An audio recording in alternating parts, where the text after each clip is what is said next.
And we have breaking news tonight involving this neighborhood nightmare playing out in Van Nuys. New video tonight showing the man responsible for blaring horns and sirens being taken into custody.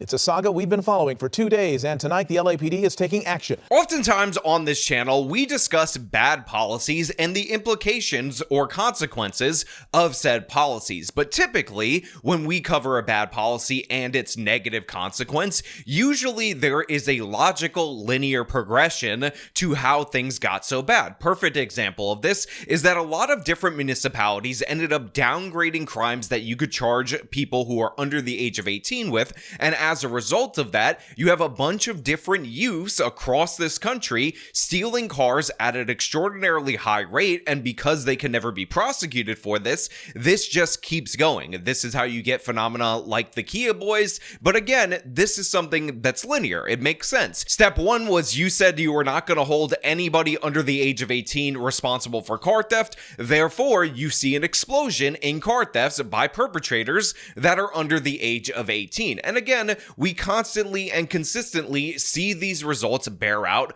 via these bad policies. But what we're going to talk about today is way more interesting. What we're going to talk about today is something that you would never think of, that you would never imagine, but is a perfect distillation of the consequences, unintended and unforeseen, when you stop enforcing laws of public order. And in the city of Los Angeles, they're absolutely no stranger to this. The homeless are granted God-tier rights to camp wherever they want. They end up tapping power lines, tapping water lines, creating fire hazards, and all sorts of other problems with their presence that is enabled by the city of Los Angeles. And this is something that we typically see. However, in this particular case, we have a homeowner who obviously has some significant mental issues, and he decided that it was appropriate to hook up extraordinarily loud train horns to his property and fire them off on all hours of the night and all hours of the day. He also installed an extraordinarily loud home alarm that he also sets off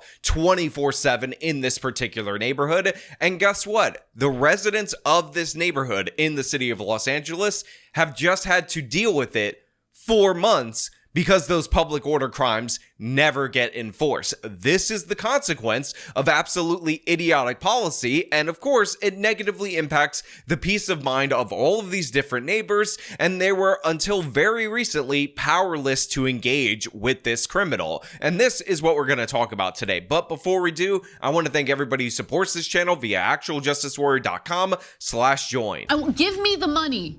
Give me the money, okay?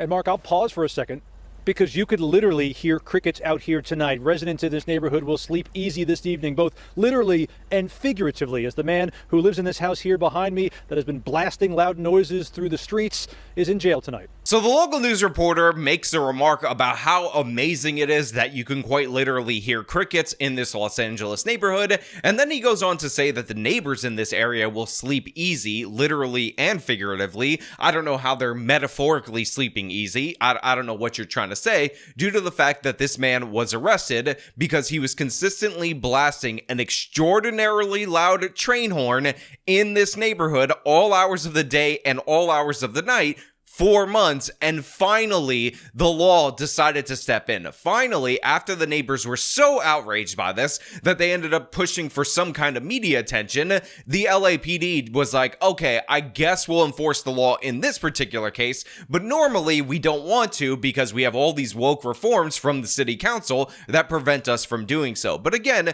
just imagine paying the prices that it takes to live in a Los Angeles suburb only to have somebody blasting a train horn all hours of the night in your area consistently 4 months, and the police being completely powerless to stop it.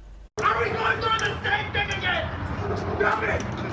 Tell me! His arrest nearly as loud as the blaring horns that brought LAPD here in the first place. Answer my question! Answer my question! He was just yelling right away. So we're like, oh, there's no missing that when he's yelling and screaming.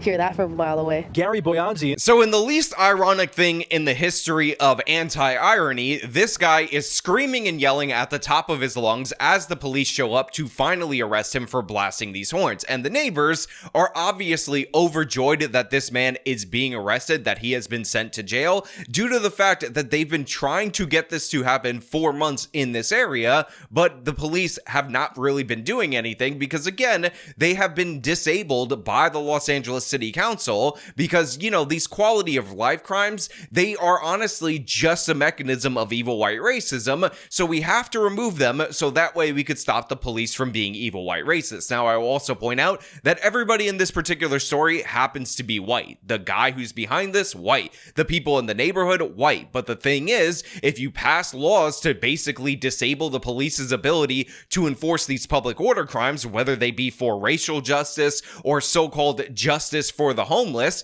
in reality, you are going to get ridiculous results like this, and a perfect distillation of it, and a ridiculous over-the-top distillation of it, is this man blasting train horns in this area. Gary Boyanzian taken into custody Wednesday night after months of countless complaints from his neighbors for this. Deafening train horns that were placed high on a tree in his backyard, and if it wasn't the horn, it was his house alarm, also intentionally set off.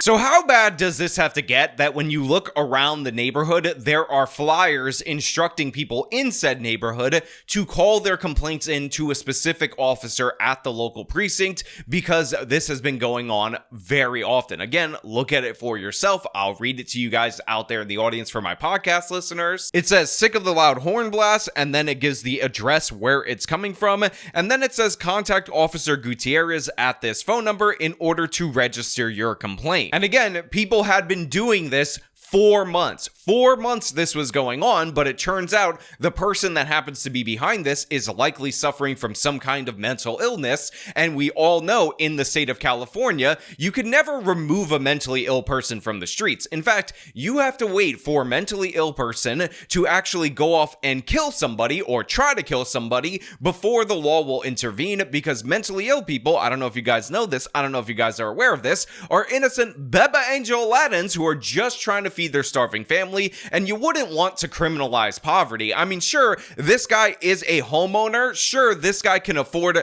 the loud train horns and an alarm system in this area, and he's just blasting it constantly, but in some way, shape, or form, the real origin behind this public disorder crime right here is actually poverty. And if anybody knows what poverty was wearing, if anybody has any video of poverty installing those train horns, then please contact Officer Gutierrez over at the police department at the number provided on this flyer in the local news segment, so that way we can get a resolution. That way poverty can finally be held accountable for all the crimes that it's been committing for decades in this country. Again, absurd, but this is what people actually believe. This is what people actually think would be the consequences of you going after these public disorder crimes. They think you would be targeting poverty, and little do they know, you get crazy results when you start letting people do all kinds of crazy things and let them escalate like this.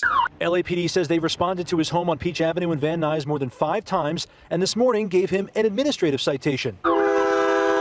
But it clearly turned criminal. Boyabzian left for several hours, and when he returned, police were nearby. So right there, you hear the loudness of the train horns, you hear the loudness of the alarm system, and I just want everybody to understand that if a local resident were to get angry, were to go into this person's backyard, not to steal anything, but to remove said train horns, because again, they've been blowing for 5 months in this area without the LAPD doing absolutely anything about it, the LAPD would have turned around and charged these people in the neighborhood for their crimes. If somebody was so pissed off because they can't get any sleep, they're having trouble at work as a consequence of not being able to get any sleep, that they would have confronted this individual, the police would have arrested them. Again, this is the consequence. This is what you're setting yourself up for when you don't enforce crimes of disorder. And this guy was clearly and obviously over the top. His justification is absolute madness, but again, the real madness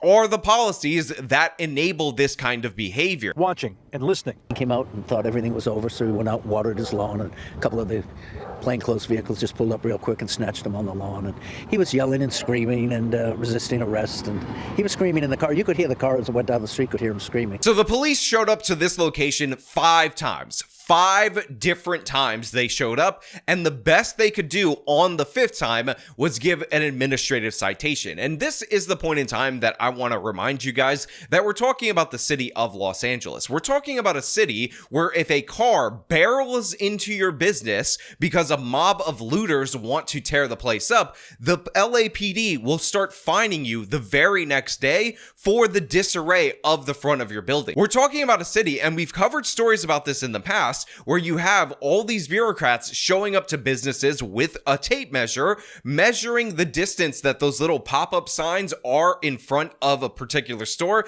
and if they're even half an inch over, they write them tickets in, again, the same exact street corners where there's a homeless encampment down on the street. And the justification that they gave in those particular instances is that a person with a wheelchair might not be able to get around if this is more than a quarter of an inch over where it's supposed to be. However, the homeless encampment's blocking the whole sidewalk, no problem. If this guy would have tried to, redo the pavement in his driveway, the police would have been on him. He would have been cited immediately to the tune of tens of thousands of dollars. But apparently, train horns for 5 months gets you 5 visits, absolutely nothing, but then eventually a ticket. And then when the media shows up, that's when you start getting the tickets. When the media gets wind of it, that's when an arrest comes. If nobody went to the local news, this would not have happened. The train horns would still be blowing, the people in the neighborhood would still be calling the police, filing their complaints, and they would still be doing nothing.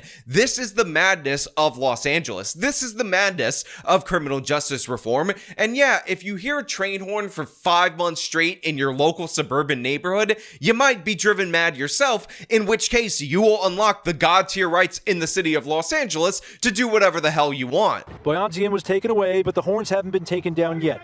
But with no one home to set them off, at least it'll be quiet tonight. The neighborhood's a huge relief. We know we're not going to hear that horn, and it's disrupting no matter what you're doing. So I think this is a very good lesson in the idea that people don't know what they're missing until it's actually removed. They don't understand the value of something until it's taken away. And a perfect example of this is the LAPD cracking down on crimes of disorder. Again, this neighborhood could very easily, and I'm not saying this is 100% true, be Democratic voters. They could very easily be Karen Bass supporters. They could have been fine with all this talk of criminal justice reform, but as soon as they got a taste of it, as soon as they started to hear it for themselves, that's when they decided absolutely not. And you can see all these people laughing at the fact that this guy got arrested, and it's not a laugh at this person's pain, it's a laugh of relief because they didn't realize how out of control things had actually gotten. Now, these people need to take that with them into the voting booth, never vote for a candidate like Karen Bass or Gavin Newsom ever again,